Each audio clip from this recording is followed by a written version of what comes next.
আমরা ঘুমের মধ্যে নানা ধরনের স্বপ্ন দেখে থাকি, আর সেই স্বপ্নের অর্থও হয় ভিন্ন ভিন্ন। আজকে আমরা আলোচনা করব, স্বপ্নে যদি কেউ লেদা পোকা দেখতে পায় তাহলে সেই স্বপ্নের কী অর্থ হবে। আগেই বলে রাখি, স্বপ্নের অর্থ বয়স ও নারী পুরুষ ভেদে ভিন্ন ভিন্ন হতে পারে।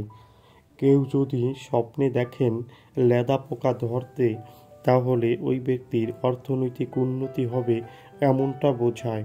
কেউ যদি স্বপ্নে দেখেন লেদা পোকা মারতে, তাহলে ওই ব্যক্তির কারোর সাথে কোনো ভালো সম্পর্ক হবে এমনটা বোঝায়। যদি কোনো ব্যক্তি স্বপ্নে দেখেন লেদা পোকা খেতে, তাহলে ওই ব্যক্তি কোনো বাজে আসক্তিতে অভ্যস্ত হবে এমনটা বোঝায়। যদি কোনো ব্যক্তি স্বপ্নে দেখেন লেদা পোকা ভাজি করতে, তাহলে ওই ব্যক্তির কোনো পেটের সমস্যা হতে পারে বা কোনো পেটের রোগ হতে পারে।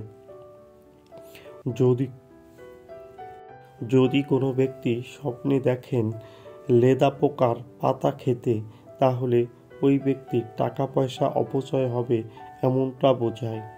যদি কোনো ব্যক্তি স্বপ্নে দেখেন লেদা পোকা পাড়াতে বা পা দিয়ে পিষে ফেলতে, তাহলে ওই ব্যক্তির কারোর সাথে কোনো ঝামেলা হবে এমনটা বোঝায়। যদি কোনো ব্যক্তি স্বপ্নে দেখেন খাবার প্লেটে লেদা পোকা, তাহলে ওই ব্যক্তির শরীর খারাপ হতে পারে। যারা যারা আমাদের ভিডিওটি দেখেছেন তাদেরকে অসংখ্য ধন্যবাদ। সবার কাছে অনুরোধ থাকবে, আমাদের চ্যানেলে নতুন হলে আমাদের চ্যানেলটি সাবস্ক্রাইব করে আমাদের পাশে থাকার জন্য।